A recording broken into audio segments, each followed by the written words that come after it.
لله الحمد لله الذي خلقنا من تراب ثم جعلنا خليفة في الأرض لنعمر فيها ولا نفسد فيها أبدا أشهد أن لا إله إلا الله وحده لا شريك له وأشهد أن محمدا عبده ورسوله الذي لا نبي بعده اللهم صل على حبيبنا شفيعنا ومولانا محمد وعلى آله وصحبه أجمعين أما بعد أيها الإخوان رحمكم الله اتقوا الله حق تقاته ولا تموتن إلا وأنتم مسلمون فقال تعالى في كتابه الكريم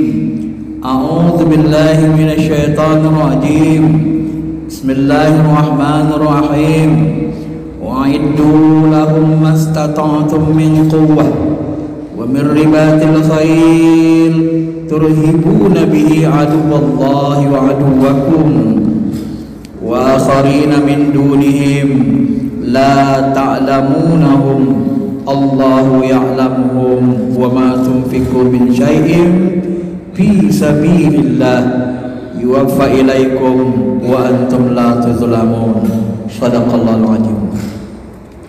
Hadirin sidang Jumat yang dirahmati Allah, mari sama-sama kita jaga, kita tingkatkan iman takwa kita sebagaimana diperintahkan Allah, ittaqullaha haqqa tuqatih, dan jangan sampai nanti kita kembali lagi kepada Allah kecuali dalam keadaan beriman, bertakwa, berserah diri, sempurna keikhlasan ketakwaan kita kepada Allah Subhanahu wa taala.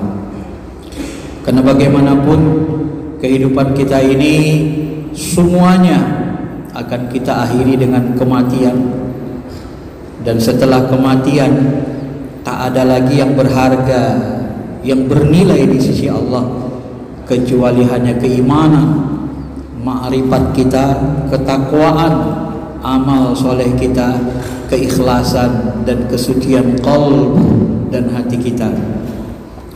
Masyaallah muslimin, jemaah sidang Jumat yang dirahmati Allah, tema khutbah singkat ini berkaitan dengan cara memahami, mempelajari doktrin-doktrin agama kita. Sebenarnya awal pertama kali Jibril mengajarkan dasar-dasar agama kepada Nabi, Jibril itu datang dalam bentuk pemuda. Lalu Jibril bertanya kepada Nabi, apa itu iman, apa itu Islam, apa itu ihsan? Dan jawabannya akan menjadi bukti keimanan, keislaman, dan keihsanan kita, dan akan mengejawantah dalam bentuk perbuatan. Itulah yang disebut ulama dengan rukun Islam, rukun iman, rukun ihsan. Kalau kita orang Islam, maka Jibril, Nabi menjelaskan kepada Jibril dan mengajarkan kepada kita, kita harus melaksanakan sesudah syahadat antasyhada alla ilaha illallah, kita harus melaksanakan sholat, antuqimas sholat, kita wajib berzakat, kita wajib puasa Ramadan, kemudian tahujjul bait man istata'a ilaihi sabila, wajib berhaji bagi yang mampu. Dan kalau kita mau menyempurnakan keimanan kita, ada yang disebut dengan rukun iman. Itulah yang diajarkan Nabi di depan Jibril, depan para sahabat lainnya, antuk minallah wa rasul, beriman kepada Allah, kepada Rasul, para malaikat, kitab, hari kiamat, dan takdir. Dan kalau kita mau sempurna menjadi hamba Allah, sempurnakan dengan ihsan, yaitu kita ta'budullah ka'annaka tarah, engkau menyembah Allah ka'anna, seperti benar-benar melihat, menyaksikan Allah Subhanahu wa ta'ala. Maka fungsi seluruh ibadah yang kita lakukan itu, kata ulama, adalah dalam rangka taqarrub ilallah, agar kita merasa sangat dekat kepada Allah Subhanahu wa ta'ala. Kalau kita sudah dekat dengan Allah, bersih hati kita, maka kita akan mendapat ihsan. Hati kita, qalbu kita akan menyaksikan Allah. Ainama tuwallu fasamma wajhullah. Kemanapun kita hadapkan wajah kita, pasti kita menyaksikan Allah. Karena di balik segala sesuatu itu ada Allah yang menggerakkan, ada Allah yang menciptakan segala perbuatan, gerakan, ada Allah yang mengizinkan segala sesuatu bergerak. Tanpa izinnya, la tataharrak illa biiznillah. Tak satu pun benda-benda ini bergerak tanpa izin Allah. Hatta sampai kepada iblis pun tidak akan bisa menggoda manusia, tidak akan bisa menyesatkan manusia, tidak akan bisa hidup selama-lamanya illa biiznillah, kecuali Allah yang mengizinkannya untuk hidup sampai hari kiamat. Ma'asyiral muslimin, jamaah sidang Jumat yang dirahmati Allah. Maka dalam memahami agama-agama kita ini, doktrin agama, istilah-istilah agama, ulama-ulama kita sudah membuat ilmu pokok, ilmu induk itu adalah Al-Quran dan hadis, Al-Quran dan sunnah. Untuk memahami Quran, kita harus mengerti ilmu tafsir, bahasa Arab. Untuk mengerti ilmu tafsir, kita harus mengerti pendapat ulama-ulama ahli tafsir dari kalangan sahabat, tabi'in dan tabi'in. Tafsir yang paling tua ditulis secara sistematis adalah tafsir At-Tabari. Walaupun tafsir Ibnu Abbas ada, itu dikumpul dari hadis-hadis, ya. Pendapat-pendapat Ibnu Abbas ketika dia menafsirkan Al-Quran, dan itu kita butuhkan. Begitu juga dengan ilmu hadis. Dulu tidak ada ilmu hadis. Kita tidak mengenal yang namanya hadis sahih, hadis dhaif, hadis maudhu, hadis munqati, hadis mursal. Kita tidak mengenal ilmu ini. Kapan hadirnya ilmu ini? Ini diteliti ulama tabi'in. Maka muncullah Imam Az-Zuhri yang pertama kali memperkasa 150 Hijriah. Nanti muncul Imam Bukhari yang menseleksi hadis-hadis. Jadi ilmu hadis ini pun muncul belakangan. Nah, ini kerja keras ulama ini sudah menghasilkan ilmu agama yang banyak. Ada yang meneliti Al-Quran hadis, meneliti Quran, tafsir-tafsirnya, muncul ilmu tafsir. Ada yang meneliti hadis, diteliti mana yang sahih, mana yang dhaif, mana yang mursal dengan segala macamnya termasuk yang maudhu, muncul ilmu hadis. Maka kalau kita mau memahami Quran, kita harus mengambil ilmu tafsir Al-Quran dari ulama-ulama, dari kalangan sahabat, tabi'in, tabi'in. Bahwa kalau kita memahami hadis, ambil ilmu hadis yang ahli ulama-ulama ahli hadis dari kalangan sahabat, tabi'in, sampai yang masa sekarang. Begitu juga ketika kita mau memahami hukum Islam, ada namanya ilmu fikih, usul fikih. Zaman Nabi sahabat ilmu ini pun gak ada, tapi masa tabi'in, imam mazhab, dituliskanlah yang namanya ilmu fikih. Ditulis Imam Syafi'ilah kitab Ar-Risalah sebagai dasar-dasar ilmu usul fikih. Bagaimana tata cara berhukum, bagaimana menggunakan kias, bagaimana Nabi menggunakan kias, sahabat menggunakan kias, bagaimana masa beliau ulama-ulama besar menggunakan kias, dibuat sistematis oleh ulama. Jadi kalau kita mau berhukum, pakailah ilmu hukum ulama-ulama ahli hukum. Lihat karinah-karinah, tunjukan ayat dan hadis, ayat dan sunnah, hukumnya apa? Apakah hukum dari perbuatan sunnah Rasul itu wajib, seperti sholat 5 waktu wajib karena dia rukun Islam? Apakah sholat-sholat yang kita lakukan itu bukan wajib, dia hanya sunnah anjuran saja, seperti sholat rawatib, sholat sunnah sesudah Jumat? Ataukah perbuatan-perbuatan itu nanti makruh, ya? Seperti misalnya Nabi pernah mencium istrinya di waktu Ramadan, tapi makruh buat kita lakukan walaupun dikerjakan Nabi SAW. Dan ada juga perbuatan Nabi yang khusus buat Nabi, tapi hukumnya haram bagi umat, nikah lebih dari 4. Maka ma'asyiral muslimin, jemaah yang dirahmati Allah, begitu juga kita mau memahami ilmu iman, ilmu teologi, ilmu ketuhanan, maka kita harus melihat bagaimana ulama, sahabat, tabi'in memahami. Yang mana yang disebut dengan akidah Ahlussunnah wal Jamaah itu yang runtun. Bagaimana ulama-ulama ahli ilmu memahami tentang Allah, beriman kepada Allah. Ini bertingkat-tingkat, berlapis-lapis. Sahabat yang awam, pola pikirnya begini, Allah di langit. Ini pendapat budak. Yang lebih tinggi lagi nanti, ada lagi yang mengatakan Allah itu tidak bertempat, karena yang bertempat itu makhluk. Bahkan ada yang lebih tinggi sahabat pemahamannya tentang hadis, tentang ketuhanan. Ketika dia bertanya lagi kepada Nabi sallallahu alaihi wasallam, an Waqi ibnu Udis an ammihi Abi Wazin, disebutkan dalam sebuah hadis bahwa Rasulullah SAW pernah ditanya oleh sahabat. Apa kata sahabat itu? Ya Rasulullah, aina kana Rabbuna azza wa jalla? Wahai Rasulullah, di mana Tuhan kita itu? Qabla ayyakhluqa khalqa, sebelum dia menciptakan segala sesuatu, termasuk aras, termasuk langit dan bumi. Sebelum dia ciptakan segala sesuatu, di mana Allah itu sebenarnya? Bagaimana keadaannya? Apa jawab Nabi? Wa kana bi ama. Allah itu bi ama, berada di ama. Apa yang dimaksud ama itu? Ma tahtahu hawa, di bawahnya enggak ada udara, wa ma fawqahu hawa, di atasnya enggak ada apa-apa, enggak ada udara. Jadi Allah itu meliputi seluruh ruang kosong. Itulah yang disebut tadi dengan ruang kosong murni. Jadi zatnya itu menguasai, meliputi ruang kosong. Ini pertanyaan yang lebih mendalam. Tidak sama dengan akidah sahabat tadi yang sederhana, yang budak tadi. Jadi berlapis-lapis sehingga kita mengerti mana nanti yang kita ikuti dari kalangan sahabat ahli ilmu, ulama ahli ilmu.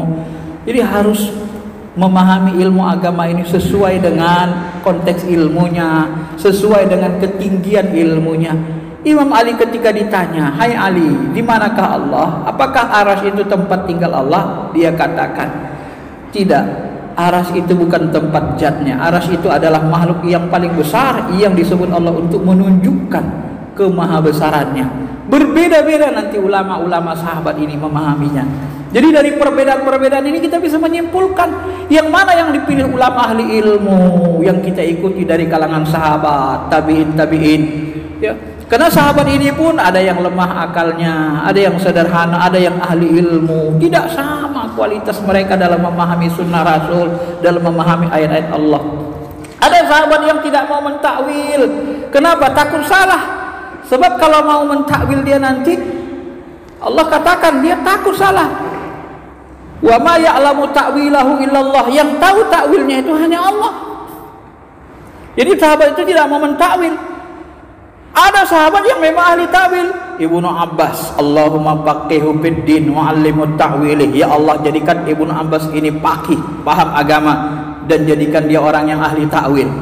Wa 'allimhu ta'wilih, ajari dia cara mentakwil. Jadi Ibnu Abbas ini ahli ilmu. Maka kalau kita pahami di dalam tafsirnya, wa ma ya'lamu ta'wilahu illallah, kata ulama tafsir, ini wakafnya di sini. Ayat-ayat mutasyabihat itu yang tidak ada yang mengetahuinya kecuali Allah. Sebagian ulama tafsir lagi memahami wa ma ya'lamu ta'wilahu illallah warrasikhun. Tidak ada yang mengetahui takwil ayat-ayat yang mutasyabih kecuali Allah dan orang yang rasikh dalam ilmunya. Maka ulama-ulama sahabat tabi'in sampai sekarang nanti yang ahli ilmu itu mentakwil. Karena ternyata yang ahli ilmu itu rata-rata mentakwil. Ibnu Abbas mentakwil, yang ini mentakwil, sampai kepada Imam Syafi'i mentakwil. Banyak hadis yang ditakwil sama Imam Syafi'i. Bukhari mentakwil, Asy'ari mentakwil. Kemudian lagi nanti ulama-ulama Syekh Abdul Qadir Jilani yang rasikh mentakwil, Imam Al-Ghazali mentakwil. Jadi yang tidak mentakwil itu benar juga salaf, tapi orangnya kepahamannya tidak ahli ilmu. Ini harus paham kita, sama-sama salaf. Yang satu takut terjadi kesalahan, yang satu memang dia ahli, dia takwil, dia tahu qarinahnya. Nah, ini tidak boleh kita permasalahkan sebenarnya. Cuma orang-orang yang tidak menguasai banyak ilmu-ilmu agama, dia mengharapkan takwil. Begitu diharapkannya takwil, maka hancurlah nanti ayat-ayat mutasyabih. Maka menjadi fitnahlah bagi ulama. Kenapa? Karena dia berpegang kepada ayat mutasyabihat. Padahal kata Allah dalam Quran, orang-orang yang berpenyakit hati, mereka berpegang kepada takwil, berpegang kepada ayat mutasyabihat. Karena ayat mutasyabihat itu dia harusnya dikembalikan kepada ayat yang muhkamat. Ayat mutasyabihat itu mengikuti yang muhkamat. Yang kita pegang yang muhkamat, yang mutasyabihat jangan dipegang, dia dibiarkan saja begitu. Begitu kita paksakan ayat mutasyabihat kita pegang, Allah bertangan, Allah berkaki, Allah berbetis kata hadis. Tapi Al-Quran menyebut Allah itu nggak ada mata, nggak ada wajah, nggak ada kepalanya, nggak ada badannya. Begitu kita katakan Allah bertangan, berkaki, nggak berkepala, nggak berbadan, terjadilah fitnah. Kenapa? Karena nggak ada dalil mengatakan Allah berkepala. Begitu juga ketika kita tidak mau mentawil Allahu nurus samawati wal ar, Allah itu cahaya langit dan bumi, nggak usah ditakwil, haram. Begitu kita sebut Allah itu cahaya, benar-benar cahaya, syirik kita. Kenapa? Karena menyamakan zatnya dengan cahaya, dan kita meyakini cahaya itu adalah zat Allah, syirik. Kenapa? Kita mengharamkan takwil. Nah, jadi ma'asyiral muslimin, yang ingin saya sampaikan, belajar ilmu agama ini, belajarlah kepada ulama-ulama yang ahli dalam bidangnya. Dalam ilmu tafsir ada ulama salaf yang ahli dalam tafsir. Belajar ilmu hadis ada ulama-ulama salaf yang ahli tafsir. Belajar ke mereka. Belajar ilmu hadis kepada ulama yang ahli hadis. Belajar ilmu fikih, usul fikih, hukum Islam, belajar kepada ulama yang ahli di bidangnya. Jangan seperti sebagian orang membahayakan umat kita, membahayakan persatuan. Kenapa? Dia nggak mau belajar hukum Islam kepada ulama salaf yang ahli hukum Islam. Dia anggap dia ahli hukum, dia mau ngambil hukum langsung ke Al-Quran hadis. Anda itu siapa? Anda itu nggak ketemu sahabat, nggak ketemu Nabi. Jangan perasaan levelnya seperti sahabat bisa memahami langsung hadis Nabi, hadis sahabat, hadis mauquf. Lebih paham Imam Syafi'i, Imam Malik, Imam Hanafi, Imam Ahmad bin Hambal dari ente. Mereka lebih paham, mereka sudah membuat tata cara berhukum. Dalil hukum itu ada Al-Quran, ada Sunnah, ada Qiyas, ada Ijma'. Ada yang diperselisihkan. Imam Malik mengambil dalil hukum seperti adat kebiasaan ahli Madinah. Ada yang mengambil hukum pakai istishab, ada yang mengambil hasyar umang qoblana. Dalil hukum itu bukan Quran Sunnah saja. Kenapa ente pula lebih ahli dari Imam Mahajab dalam berhukum? Ente bilang dalil hukum cuma Quran Sunnah, yang lain ente buang. Ente siapa? Ente nggak ahli hukum Islam. Ulama tabi'in itu jauh lebih mahir berhukum daripada ente. Ini nanti akan membuat fitnah bagi umat Islam. Kenapa? Dia nggak ahli hukum. Dia ngambil hukum dari ulama hadis, rusak. Kenapa rusak? Ya dia berhukum pakai ilmu hadis. Dari mana akal kita bisa menerima berhukum pakai ilmu hadis? Berhukum yang pakai ilmu hukum Islam. Oh, ilmu fikih, usul fikih nggak ada zaman Nabi sahabat, bener. Kalau rincinya nggak ada, uang ilmu Quran tafsir juga nggak ada rincinya, ilmu hadis juga nggak ada. Ya kalau ente mau kembali kepada masa sahabat semuanya, nggak usah pakai ilmu Quran, ilmu tafsir, nggak usah pakai ilmu hadis, nggak usah pakai Quran terjemah, nggak usah pakai Quran pakai harakat, pakai titik baris, kembalilah seluruhnya. Murnikan. Kalau murni seluruhnya nggak bisa. Sebab kalau murni seluruhnya Quran nggak bisa kita baca. Kita tak paham itu rukun iman yang mana, rukun Islam yang mana, bagaimana syarat rukun sholat, nggak paham kita. Bagaimana mana bagian rukun, mana bagian syarat dalam sholat, nggak ngerti kita. Yang memahami itu adalah ulama. Al-Quran hadis ini adalah bahan baku. Al-Quran hadis ini, Al-Quran sunnah bahan baku, sumber hukum, bukan hukum. Al-Quran hadis, Al-Quran sunnah sumber hukum. Diambil ayat-ayat hukum darinya, ditafsirkan, jadilah ilmu hukum secara sistematis. Diambil ayat-ayat yang tentang teknologi darinya, jadilah nanti teknologi berbasis Quran, ilmunya muncul. Maka ayat yang saya bacakan tadi, coba diperhatikan misalnya surah An-Nahl ayat 60, Al-Anfal ayat 60. Wa'iddalahum mastata'tum min quwwah. Persiapkanlah segala kekuatan yang kamu miliki. Wa mir ribatil khayl, dan kuda-kuda ditambat. Turhibuna aduwallah wa aduwakum. Karena itu membuat takut musuh Allah dan musuh kamu. Jadi kalau kita berpaham dengan tekstual, nggak ngerti tafsir, ketika ditanya Rasulullah, apa ini masuk kuah di sini? Kuah di sini adalah ar-rimayah. memanah. Maka persiapkanlah kemampuan memanah dan kuda-kuda ditambah. Dengan begitu musuh Allah takut, musuh kalian takut. Berperanglah Yahudi dengan Israel dengan Palestina. Maka kita kedatangkanlah ayat perang ini. Siap-siapkanlah kekuatan kalian, wahai masyarakat muslim Palestina. Siapkan kuda-kuda dan panah-panah kalian melawan Israel. Karena Allah dan Rasulnya mengatakan yang paling kuat itu adalah panah-panah dan kuda. Mana ayatnya? Al-Anfal ayat 60. Bukan aku yang mengatakan, tapi Allah yang mengatakan. Dipaksakannya ayat seperti ini secara tekstual. Kenapa? Karena kebodohannya dalam menafsir. Maka disiapkanlah kuda-kuda dan panah-panah oleh pasukan-pasukan Palestina. Bertempurlah melawan Israel. Menangkah mereka? Takutkah mereka? Apa hebatnya panah sama kuda? Oh, gak bisa begitu. Allah yang Rasulnya yang mengatakan jelas dalam Quran. Berarti Anda ingkar dengan Quran. Ini ayatnya. Anda itu gak ngerti tafsir. Itulah orang-orang yang sangat tekstual, yang sangat bodoh memahami ayat-ayat Allah. Dengan mereka lah Al-Quran dan Sunnah itu dibuang orang, ditolak orang. Kenapa? Karena mereka terlalu tekstual. Tidak begitu memahami ayat Allah. Pada konteks masa itu, ayat Al-Quran dan Sunnah itu sering tidak semuanya harus tekstual dipahami. Ada ayat-ayat dan hadis itu yang berbicara secara kontekstual. Konteks waktu itu yang paling kuat memang panah dan kuda. Kalaulah Nabi, Allah dan Rasulnya ngomong tentang pesawat tempur, tentang nuklir, mungkin Nabi dan sahabat linglung. Siapkanlah nuklir dan jet-jet tempur kamu. Sahabat dan Nabi heng, apa-apaan yang ngomong Tuhan, kok ngomong yang gak ada. Mereka kan berkata begitu. Tapi karena konteks hari itu yang paling kuat adalah panah dan kuda, ya begitulah sebut Allah. Tapi kalau konteks sekarang gak bisa. Panah itu harus kita tafsirkan kontekstual, rudal karena bisa membunuh jarak jauh. Kuda itu kendaraan paling kuat di darat, tank. Kalau di laut ada kapal induk, kalau di udara ada pesawat tempur. Itu yang paling kuat. Nah, itu harus kita pahami. Inilah memahami ayat dan hadis. Maka kita harus ahli banyak ilmu agama. Kadang-kadang masyarakat muslimin yang kita sedihkan, setahun 2 tahun umat kita belajar agama, dia merasa sudah sangat ahli dalam segala hal. Sedikit-sedikit nanti kamu itu sesat, kamu pelaku bid'ah masuk neraka. Dia nggak ngerti cara berhukum, dia nggak ngerti ilmu tafsir, dia nggak paham ilmu hadis. Ulama yang dia sesatkan itu hafal ribuan hadis, mengerti ilmu tafsir, mengerti ilmu hukum Islam secara detail. Dia nggak ngerti, ilmunya cuma satu, ilmu sunnah bid'ah. Dia sudah merasa sangat ahli, dan inilah nanti akan menghasilkan perkelahian banyak. Maka Imam Syafi'i mengatakan, sekiranya orang-orang bodoh itu banyak diam, niscaya umat Islam ini tidak akan ribut.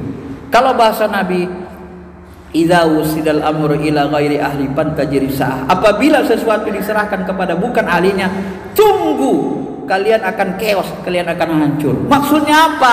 Ya kalau mau berhukum, ambillah ilmu hukum ulama salaf, ulama tabi'in, ilmu hukum fikih usul fikih. Mana nanti yang tidak sesuai dengan Al-Quran Sunnah Sahih, baru kita modifikasi. Jangan Anda buang ilmu fikih usul fikih ulama salaf. Anda merasa hebat, oh saya lebih pintar dari imam mazhab dalam berhukum. Tak ada itu hukum yang 5. Ini yang namanya keblinger atau kebodohan. Kenapa? Udah dibuat ulama hukum yang 5, wajib, sunnah, makruh, mubah, haram, dibuang sama dia. Sok pintar. Ini yang membahayakan nanti umat Islam kita. Maka kata Nabi yang terakhir saya katakan, mari ikuti ulama yang ahli dalam bidang ilmunya. Belajar tafsir dengan ulama tafsir, belajar fikih hukum Islam, pakai hukum Islam. Ya, hukum Islam yang digunakan ulama mazhab, ulama salafus sholihin. Belajar ilmu fikih, begitu juga belajar ilmu iman tauhid. Baca sejarah mana yang disebut Ahlussunnah wal Jamaah, bagaimana pemahaman Imam Asy'ari Maturidi yang mereka itu Ahlussunnah Jamaah yang menghantam Syiah, menghantam Khawarij, menghantam akidahnya Mu'tazilah, menghantam akidahnya Qadariyah dan seterusnya. Dari sejarah kita paham mereka itu Ahlussunnah wal Jamaah. Bagaimana pemahamannya? Pemahamannya diintegrasikan ilmu filsafat Islam, ilmu kalam diintegrasikan dengan Al-Quran dan Sunnah sehingga menjadi sistematis. Oh, haram belajar ilmu kalam karena Imam Syafi'i mengharamkan ilmu kalam begini-begini. Itu masa lalu. Yang diharamkan Syafi'i itu kalam yang nggak pakai Quran Sunnah. Ketika Anda bicara teologi, Anda sebenarnya banyak menggunakan ilmu kalam. Ilmu kalam itu ilmu logika. Dalam usul fikih Imam Syafi'i itu termasuk aliran kalam, banyak menggunakan akli. Sedangkan sebagian ulama ada yang termasuk aliran hadis, aliran ra'yu. Usul fikih Imam Syafi'i itu disebut usul fikih kalam. Nah, kita harus banyak belajar ilmu sehingga nanti kita tidak tersesat oleh orang-orang yang baru setahun 2 tahun belajar, tetapi lagak dan gaya lantamnya seperti ahli fikih mengalahkan Yusuf Qaradawi ilmunya. Mudah-mudahan khutbah yang singkat ini bisa memberikan masukan kepada kita supaya kita hidup tenang dan tentram di dalam akidah Ahlussunnah wal Jamaah, tidak berkelahi dalam halal puru. Karena sahabat-sahabat yang sebenarnya, ulama salaf yang sebenarnya, mereka itu tidak mempermasalahkan, tidak memberat-berati masalah puru-puru agama. Perbedaan-perbedaan puru agama itu bahagian dari ruhsah dalam agama kita. Nggak bisa kita murnikan, nggak bisa kita satukan. Yang bisa kita murnikan akidah pokok, rukun iman 6, rukun Islam 5. Itu yang bisa kita murnikan. Tapi kalau puru-puru agama nggak bisa. Kenapa? Karena konteks kehidupan umat Islam masa dulu masa sekarang itu berbeda. Berbedanya konteks kehidupan akan berbedanya aplikasi ayat-ayat dalam kehidupan sosial kita nanti. Sebagaimana akan berbeda tafsir antara ulama sahabat ketika menafsirkan ayat, yang paling kuat adalah panah dan kuda, dan sementara tafsir itu tidak lagi bisa kita pakai. Kenapa? Karena konteksnya sudah berbeda. Sebahagian ajaran Islam begitu, dan kita harus memahami ajaran agama secara luas dan dari ulama ahlinya. Barakallahu li wa lakum bil Qur'anil Karim wa nafa'ani wa iyyakum bima fihi min al-ilm. Wa taqabbal minni wa minkum tilawatahu innahu wal